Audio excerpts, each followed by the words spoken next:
Ed Carpenter from Indianapolis is on the pole in car number 11 with Dave Darland from Lincoln, Indiana alongside.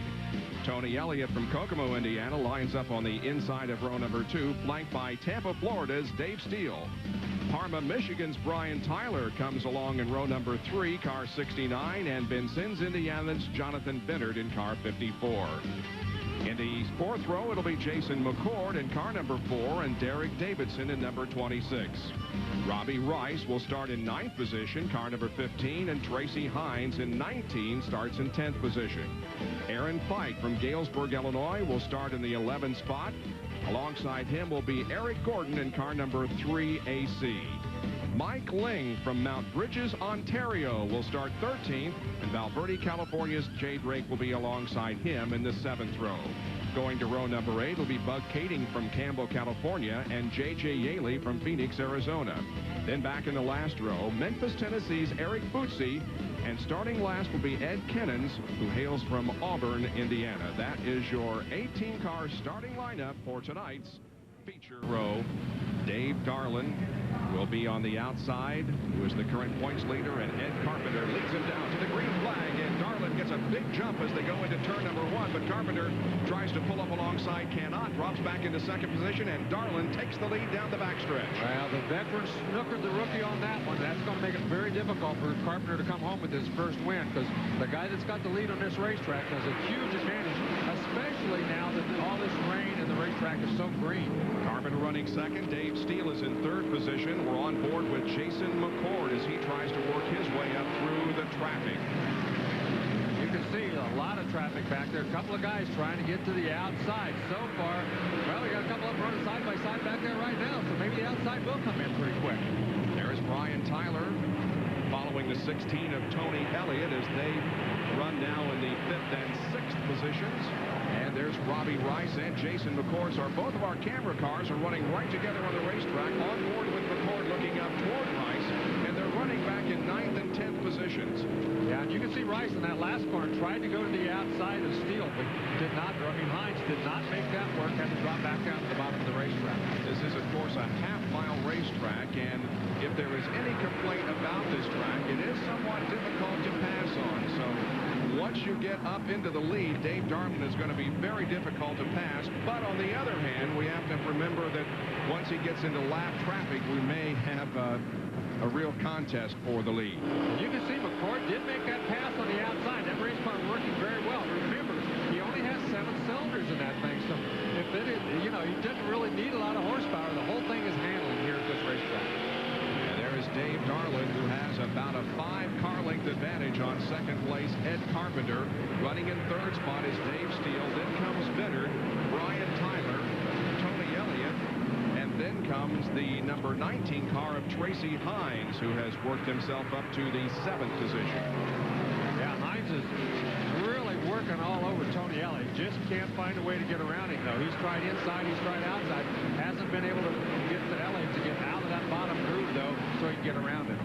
Hines looks to the inside of Elliott as they head for the corner, but Elliott holds him off. These 2nd, 3rd, 4th, and 5th place contestants are really going at it. And look at Steele go to the inside of Carpenter in turn number 3, and Dave Steele will go to 2nd.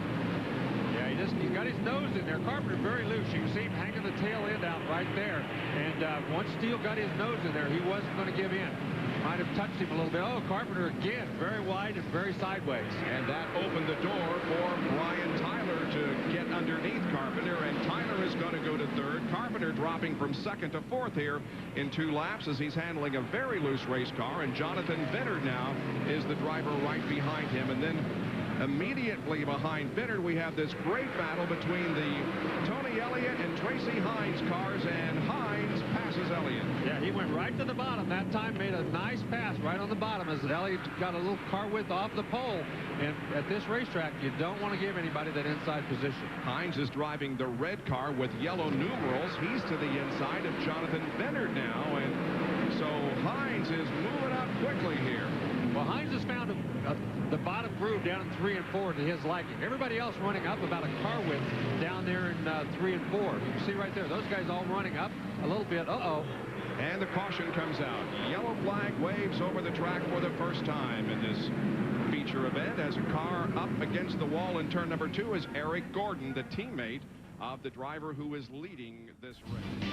Well, we have not gone green yet, but we have a fire in Jason McCord's car. He scrambles out quickly. You can see the fire burning rather ferociously there in the engine compartment. You hardly see a sprint car ever do that, Larry. Yes, that's I'm sure because of the problem they had earlier. They blocked that cylinder off. There was a lot of fuel probably that wasn't being used, and somehow that fuel ignited. And boy, it did. It was just barely a little bitty flame going into turn 3. Time he got around to turn 4, it was a huge flame, and it had caught the fiberglass on fire on the hood and everything. And they're going to have to red flag this race to get that thing under control. That was a huge, huge fire, that thing. The track safety team and the USAC crew were there immediately to douse the flames, and it looks like they have taken care of it. But that could have evolved into a huge, major problem if they've done a good job getting the fire out here. Right. And then, you know, whatever it was that initially caught on fire, it caught the fiberglass on fire. And that's what really, right there you can see it wasn't all that big. And then all of a sudden, it just took off, and it caught the fiberglass on fire, and everything else over there was burnable. Really caught on fire. If it had gotten through the fuel lines and caught the fuel on fire, man, it would have been really bad. Well, Ray, let's hear it from his perspective. I'll tell you, Bob, it is a big mess down here, but Jason, are you okay?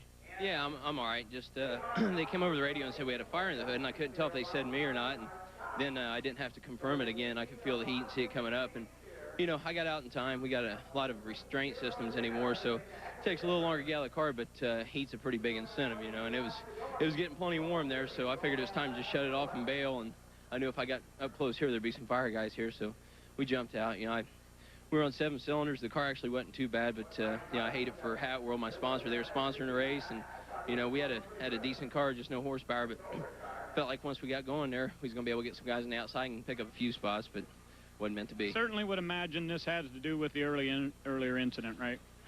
You know, I would think so. We did everything precautionary you need to. I double-checked with a bunch of guys through the pits, and you know, we did everything we had to do. And actually, the motor was running fine for 7 cylinders. You know, about what you expect. So I'm not quite sure what happened. If we blew some fuel somewhere, and I don't know what happened. I don't know if we'll be able to tell now or not. So, you know, we'll hang in there and see if we can get it back together. And guys, this may be hard to figure out what did happen because of all the damage from the fire. You know, it's pretty well toasted, that's for sure. Jason McCord won earlier this year at Cherville in the Stoops Freightliner Sprint Car Division. He finished 3rd in this race here last year, but it's all over for him today as Jason McCord's car catches fire and burns ferociously for a while as they push it now behind the wall back into the pit area. So we're under at the very tail of the field as the other car that looks just like his, Dave Darlin, leads as we get the green flag once again and go back to racing. Dave Steele pressuring Darlin now as they head into turn number 3. New car you saw just a glimpse of there is J.J. Yaley, who is really climbing up through the traffic.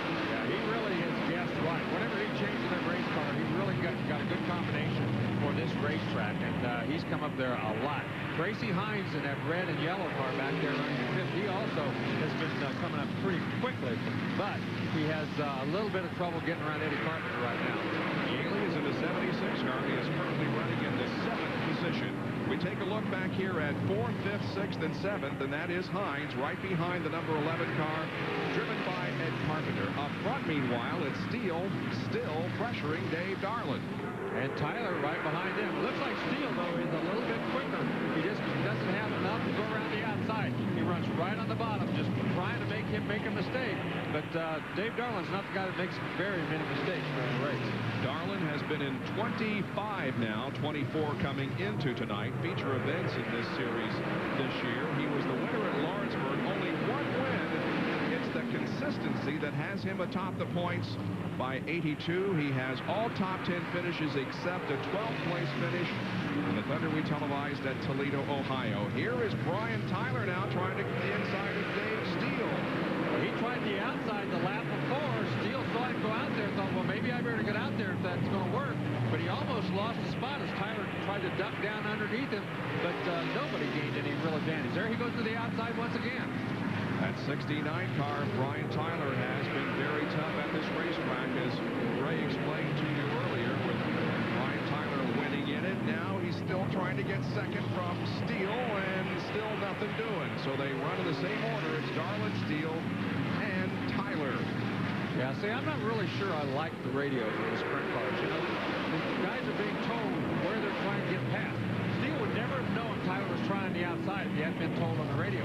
He moved up there. He couldn't make it work either, but it just was, I just don't know that I like that kind of thing in the sprint car division. Well, certainly if they're used for a safety purpose, it's great. But, I kind of agree. Since these cars don't have rear view mirrors, I don't know that I'm all in favor of having spotters either that would tell the driver where a guy is thinking about passing or trying to pass. And now we have Steele. Oh, and Darlin gets sideways.